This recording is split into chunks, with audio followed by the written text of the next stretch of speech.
আমার নাম নবীন, আমি টিসিএস এ কাজ করি। আহ, যখনই কোনো মুসলিম ধর্ম উপদেশ দেয়, তারা আল্লাহর নাম নিয়ে শুরু করে এবং মুহাম্মদের নামও বলে। তারা কেন যীশু খ্রিস্টের নাম বলে না, যিনি কিনা আল্লাহর একজন নবী ছিলেন?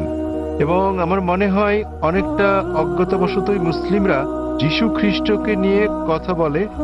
শুধু খ্রিস্ট ধর্ম নিয়ে কথা বলার সময়ই তাহলে মুসলিমরা যখন কথা বলা শুরু করে, তারা কেন আল্লাহ এবং মুহাম্মদের নামের পর যীশু খ্রিস্টের নামও বলে না, যেহেতু তিনি নিজেও আল্লাহর একজন নবী ছিলেন? ভাই, খুব ভালো প্রশ্ন করেছেন যে যখন মুসলিমরা আলোচনা শুরু করে ইত্যাদি, তারা প্রথমে আল্লাহ সুবহানাহু ওয়া তাআলার নাম স্মরণ করেন, এরপর আল্লাহ রাসূল মুহাম্মদ সাল্লাল্লাহু আলাইহি সাল্লামের নাম নেন। কেন তারা নাম নেন না যীশু খ্রিস্টের, তার উপর শান্তি বর্ষিত হোক?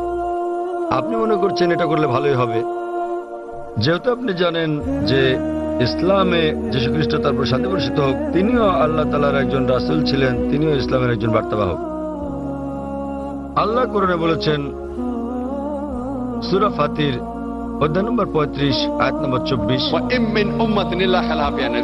এমন একটিও জাতি বা গোষ্ঠী নেই যাদের প্রতি আমি সতর্ককারী পাঠাইনি। আল্লাহ বলেন সূরা রাদ অধ্যায় 13 আয়াত নম্বর 7, এবং প্রত্যেক জাতির প্রতি আমি একজন সতর্ককারী, একজন পথপ্রদর্শক পাঠিয়েছি। নামানুসারে কোরআনে মাত্র 25 জন নবীর কথা উল্লেখ রয়েছে, কিন্তু আমাদের প্রিয় নবী মুহাম্মদ সাল্লাল্লাহু আলাইহি ওয়াসাল্লাম বলেছেন, সহিহ হাদিসের উল্লেখ আছে, এটা মিশকাত আল মাসাবিতে, যে আমাদের প্রিয় নবী বলেছেন যে 1,24,000 পয়গম্বর পাঠিয়েছেন আল্লাহ সুবহানাহু ওয়া তাআলা এই পৃথিবীর বুকে, কিন্তু কোরআনে কেবল 25 জনের নামই পাওয়া যায়। আদম, ইব্রাহিম, মুসা, যিশু, মুহাম্মদ, তাদের সকলের উপর শান্তি বর্ষিত হোক। তো ভাই, আমি যদি আপনার কথা মেনে নেই যে আমাদের নাম উল্লেখ করা উচিত সকল নবী রাসূলদের, তাহলে 1,24,000 নবী রাসূলগণের নাম নিতে না পারলেও অন্তত কোরআনে বর্ণিত 25 জনের সকলেরই নাম নিতে হবে। তাহলে ভেবে দেখেন প্রথম বাক্যটি কত বড় হয়ে যাবে। আপনি যেটা বুঝতে পারছেন না তা হলো, যে সকল নবী রাসূল নবী মুহাম্মদ সাল্লাল্লাহু আলাইহি ওয়াসাল্লামের আগে এসেছিলেন, তাদের পাঠানো হয়েছিল শুধু তাদের লোকদের জন্য, শেষ সময়ের জন্য। উদাহরণস্বরূপ কোরআনে আছে, যীশু খ্রিস্ট, তার উপর শান্তি বর্ষিত হোক, এটার উল্লেখ আছে সূরা সাফ অধ্যায় নম্বর 61 আয়াত নম্বর 6, যে তাকে পাঠানো হয়েছিল বনী ইসরাইলের জন্য একজন দূত হিসেবে।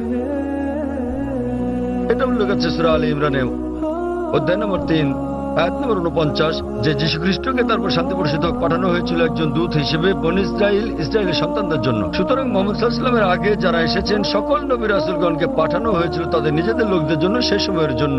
কিন্তু যেহেতু মুহাম্মদ সাল্লাল্লাহু আলাইহি ওয়াসাল্লাম সর্বশেষ ও চূড়ান্ত নবী ছিলেন, তাকে শুধু আরব বা মুসলিমদের জন্য পাঠানো হয়নি, তাকে পাঠানো হয়েছিল সমগ্র মানব জাতির জন্য। এবং আল্লাহ বলেন সূরা আম্বিয়া অধ্যায় নম্বর 21 আয়াত নম্বর 107, আমি তো তোমাকে রহমত হিসেবে প্রেরণ করেছি সমগ্র পৃথিবীর জন্য, সমগ্র সৃষ্টি জগতের জন্য, সমগ্র মানবতার জন্য।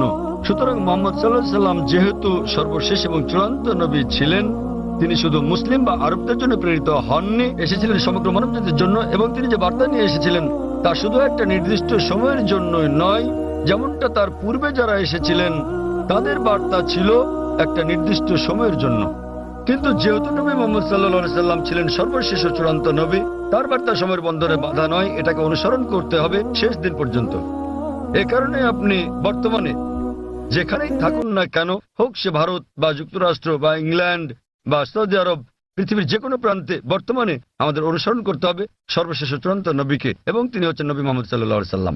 যদিও ইসলামে সকল নবী রাসূলকেই আমরা সম্মান করি এবং আমরা যীশু খ্রিস্টকেও সম্মান করি, আমরা তাকে ভালোবাসি, তাকে শ্রদ্ধা করি, কিন্তু যীশু খ্রিস্ট তার উপর শান্তি বর্ষিত হোক নিজেই বলেছেন, এটার উল্লেখ আছে গসপেল অফ জন অধ্যায় নম্বর 16 অনুচ্ছেদ নম্বর 12 থেকে 14, আমি তোমাদের অনেক কথা বলতে চাই, কিন্তু এখন তোমরা তা সহ্য করতে পারবে না, কারণ যখন সত্যের আত্মা আসবেন তিনি তোমাদের পথ দেখাবেন। তিনি নিজে থেকে কিছু বলবেন না, যা শুনবেন তাই বলবেন, তিনি আমাকে সম্মানিত করবেন। সুতরাং এখানে যীশু খ্রিস্ট তার উপর শান্তি বর্ষিত হোক ভবিষ্যৎবাণী করেছেন সর্বশেষ ও চূড়ান্ত নবী মুহাম্মদ সাল্লাল্লাহু আলাইহি ওয়াসাল্লামের আগমনের। এই কারণে আমরা বিশ্বাস করি যে যীশু খ্রিস্ট তারপর শান্তি বর্ষিত হোক এই পৃথিবীতে আবার প্রত্যাবর্তন করবেন, এবং খ্রিস্টানরাও এটা বিশ্বাস করে তিনি যখন আসবেন তিনি নিজেও আনুগত্য করবেন আল্লাহ সুবহানাহু ওয়া তাআলার, এবং সর্বশেষ ও চূড়ান্ত নবী মুহাম্মদ সাল্লাল্লাহু আলাইহি ওয়াসাল্লামের শিক্ষা মেনে চলবেন। তাই এটাই হচ্ছে কারণ যে যখন কোনো মুসলমান কোনো বক্তব্য শুরু করতে যায় অথবা শাহাদাত দেয়, প্রথমেই সে এক এবং একমাত্র আল্লাহ সুবহানাহু ওয়া তাআলার নাম স্মরণ করে, শুধু তিনি একমাত্র উপাসনার যোগ্য, আর কেউ নয়। এবং আমরা সর্বশেষ ও চূড়ান্ত নবী অর্থাৎ মুহাম্মদ সাল্লাল্লাহু আলাইহি ওয়াসাল্লামের উপর বিশ্বাস স্থাপন করি, কারণ তিনি এমন এক পয়গম্বর যার শিক্ষা দীক্ষা আজ অনুসরণযোগ্য। পূর্ববর্তী সকল নবী রাসূলগণ ছিলেন সময়ের গণ্ডিভুক্ত একটা নির্দিষ্ট সময়ের জন্য এবং একটা নির্দিষ্ট গোত্রের লোকদের জন্য। যেহেতু নবী মুহাম্মদ সাল্লাল্লাহু আলাইহি ওয়াসাল্লামকে পাঠানো হয়েছে সমগ্র মানবজাতির জন্য এবং তার বার্তা সময়ের গণ্ডিভুক্ত নয়, এ কারণে আমরা তার নাম উল্লেখ করে থাকি। অন্যথায় ইসলামে আমাদের সকল নবীদেরকেই সম্মান করতে হয়। আর আমি যদি আপনার কথা মেনে নেই, যেভাবে আগে বলেছিলাম আমার লেকচার শুরুর সময়, আমাকে বলতে হবে আল্লাহর নাম যিনি সর্বময়, সর্বোচ্চ, ক্ষমাশীল, এবং তার নবীদের নাম আদম এবং নূহ, তারপর সালেহ, ইদ্রিস, ইব্রাহিম, ইসমাইল, ইসহাক, মুসা, ঈসা, এবং তারপর আরো কারো নাম বলে আমি বলতে পারি মুহাম্মদ সাল্লাল্লাহু আলাইহি ওয়াসাল্লাম। আমরা যখনই মুহাম্মদ সাল্লাল্লাহু আলাইহি ওয়াসাল্লামের নাম উল্লেখ করি অন্য সকল নবীরা হয়তো অন্তর্ভুক্ত হন, কেননা এই কিতাব পবিত্র কোরআন যা কিনা নাজিল হয়েছিল নবী মুহাম্মদ সাল্লাল্লাহু আলাইহি ওয়াসাল্লামের উপর, এখানে বলা আছে যে প্রত্যেক মুসলমানের দায়িত্ব আল্লাহ সুবহানাহু ওয়া তাআলার সকল নবী রাসূলগণকে সম্মান করা, এমনকি যদিও তাদের নাম পবিত্র কোরআনে উল্লেখ নাও থাকে। সুতরাং আমরা তাদের ভালোবাসি, তাদের সম্মান করি, কিন্তু আমাদেরকে নাম নিতে হবে সর্বশেষ ও চূড়ান্ত নবীরই, যেহেতু তার বাণী আজও অনুসরণ করা হচ্ছে। আশা করি উত্তরটা পেয়েছেন।